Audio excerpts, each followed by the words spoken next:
Allahu Allahu Allahu Allah. Saudara, di manakah dakwah kita non-muslim hari ini? Tuan-tuan dan puan-puan yang dikasihi Allah, lagi disayangi Nabi, baru-baru ini saya dipanggil untuk membantu satu kes murtad di estate Nibung Tebal.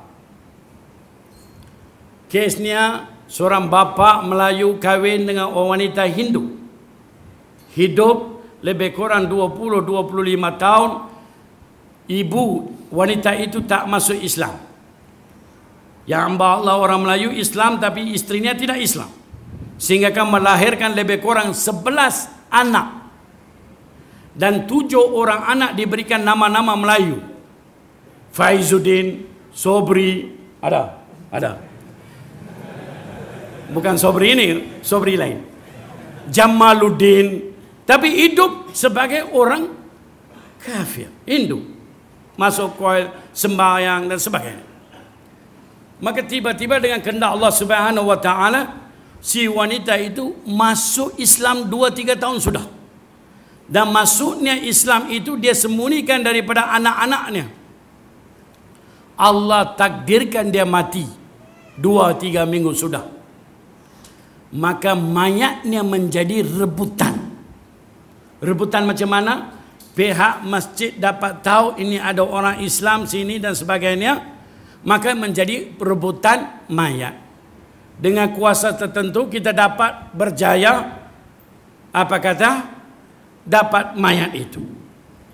Maka selepas beberapa 5 hari, anak-anak itu ke Jabatan Agama Islam minta ditukar nama Jamaluddin pi nama agama Hindu ke semua anak, sebab mereka asalnya hidup macam itu.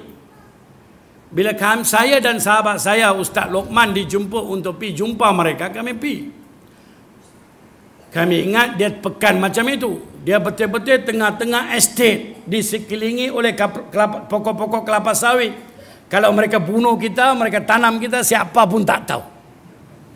Itu ini yang dikatakan dakwah. Ini betul. Bila kita sembang, pada asalnya mai 1 orang, mai 2 orang, last kali 1 lori mai. Sebab mereka takut kami ini Jabatan Agama Islam nak ambil mereka balik ke tempat mana, wallahu a'lam. Itu persangka mereka. Dia tanya anak, kepada hamba Allah itu bertanya kepada saya. Saya sudah umur 35 tahun. Hidup macam orang Hindu. Pergi kuil, makan khinzir, minum arak. 30 lebih tahun kami hidup seperti ini.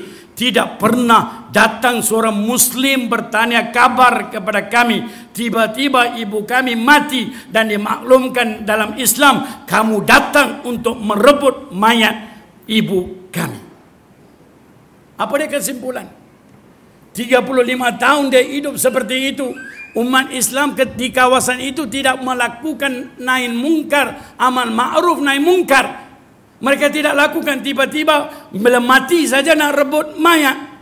So dia kata kat saya, bapak ini masih Islam, kami akan jaga dia. Kalau bapak ini mati, kamu datang ambil mayat dia. Itulah jawapan dia. Dan dia kata kami tak akan masuk Islam. Dan bawa kes ini kepada satu tempat, jom kita panggil, kita belanja sedikit buat counseling. Jawapan dapat, buang masa saja, buang duit saja nak panggil mereka balik. Nak murtad bagi mereka murtad. Itu mindset kita. Yang sebenarnya mindset ini tidak wajar berlaku, tuan-tuan. Bapa kandung saya meninggal dunia dalam agama Kristian. Kalau tuan-tuan berada dalam keadaan saya boleh tahu walaupun di tangan saya telah mensyahadakan ratusan orang. Tapi tak sama seorang ayah meninggal dunia dalam agama Kristian. Dia umpama satu paku, satu jarum yang sedang berada di dalam hati sepanjang hayat, yang sedang menyucuk saya. Sebab saya tahu di mana bapa saya akan kesudahannya. Saya tahu di mana kesudahan bapa saya, di mana tempat tinggalnya di akhirat. bersama dengan Abi Talib semua. Abi Talib di mana? Neraka. Orang yang masuk, yang mati bukan dalam Islam mana? Kita tahu neraka. Tapi pernahkah kita ada keturjaan, semangat untuk selamatkan mereka walaupun sedikit? Tuan-tuan dan puan-puan yang dikasihi Allah lagi disayangi Nabi, dalam dunia Kristian mereka percaya kita semua ini kafir. Dalam pahaman Kristian, kita nih Kamarudin Abdullah Sobri, Tuan Haji Nazri, di pandangan orang Kristen kita kafir. Tapi adakah dia duduk diam dengan kalimat kafir? Dia hantar 25.000 pendakwa Kristen ke Indonesia. 25.000 pendakwa Kristen di Indonesia. 5.000 pulau di Indonesia ada stesen mereka. Di Afrika mereka hantar 50.000 pendakwa Kristen yang duduk bersama-sama dengan mereka. Yang duduk bersama-sama mereka di Afrika. Cuba kita hantar diri kita ke tempat orang asli di Kuala Mu, Kuala Kangsar. Habis kuat 3 hari boleh tahan. Hari keempat cabut. Tapi mereka hantar pendakwa Kristen ke Sabah, Sarawak, Borneo. Duduk bertahun-tahun. Membina prasarana, membina infrastruktur untuk orang asli. Patutlah statistik mengatakan daripada 200.000 orang asli di Semenanjung Malaysia, 80% adalah Kristian. Wahal orang asli macam muka kita juga, macam muka-muka macam saya, macam tuan-tuan. Saya lebih gelap manis. Tengok orang asli tak tahu dia ni Melayu ke orang asli. Kita kata Melayu, tapi Kristian. Duduk di dalam pedalaman. Tuan-tuan, di manakah dakwah non-Muslim kita? Seringkali pengalaman saya, Allahu Akbar kabira, sedih tuan-tuan. Kadang-kadang sebelum kita nak cerita Islam pun dia tutup pintu untuk kita. Sebab dia kata, I don't want to know anything about your religion. Your religion is not friendly. Kalau masuk Islam, masuk Melayu. Sampai hari ini, isu ini kita tak boleh selesaikan. Macam mana tak boleh selesai? Masuk-masuk Islam, kena tukar nama. Ya, kalau nama itu buruk, kita tukarlah. Kalau baik, takkan nak tukar kot. Itu isu pertama. Kemudian nak dibinkan siapa? Kalau binkan kepada Abdullah, bapa dia tanya, bila masa saya jadi Abdullah? Saya masih Acong, Mutusami. So kita ambil pendekatan. Okey, bapa, nama bapa kita jangan tukar. Kita letak Abdullah bin Mutusami. Mana tahu satu hari nanti bapa masuk Islam. Sebab kita tidak menafikan hubungan kedua ibu bapa.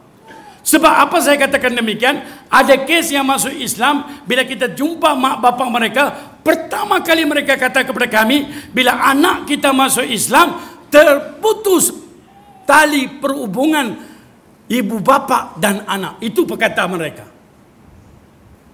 Dan tindak tanduk kita pun kita gambarkan demikian. Kalau masuk Islam banyak yang tak faham, kita boleh bagi mereka duduk di sana. Ada kes-kes mahasiswa-mahasiswi yang masuk Islam, tiba-tiba mereka sudah tahu mak bapak kena halau keluar, dipotong sokongan keuangan untuk belajar dia di universiti. Ada kes di Perlis, ada kes di Selangor. Yang Perlis kita berjaya, yang Selangor kita gagal. Bulan ketiga tak dapat bantuan, dia murtad balik. Mahasiswa itu kata, tak boleh. Dah 3 bulan dapat, bulan keseluruhan saya tidak dapat namakan apa. Saya nak belajar, saya nak jadi doktor, saya nak jadi engineer. Mak bapak saya kata, kalau dengan syarat kamu balik, saya boleh sokong kamu. Tapi orang-orang Islam tidak datang menyokong saya. Macam mana? Ya, sebulan 2 mungkin. Kalau 2-3 tahun, siapa nak bagi? Itu satu realiti.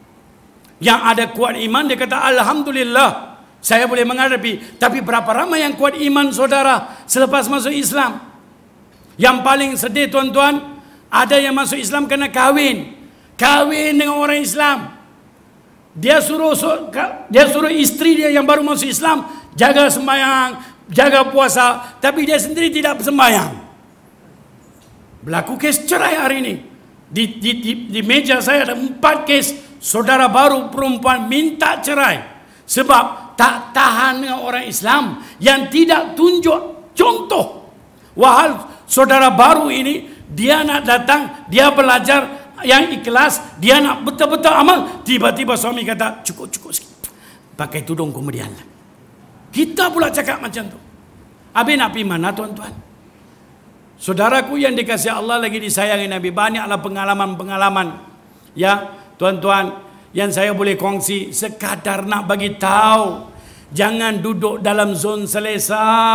Kalau anak-anak muda kita dikristiankan, jangan marah orang Kristian. Dia sedang buat kerja dia. Sebab apa? Apa dia buat? Sebab dia nak selamatkan kita dari neraka. Kita juga ada kepercayaan mereka ke neraka. Kita tak buat apa. Ada feel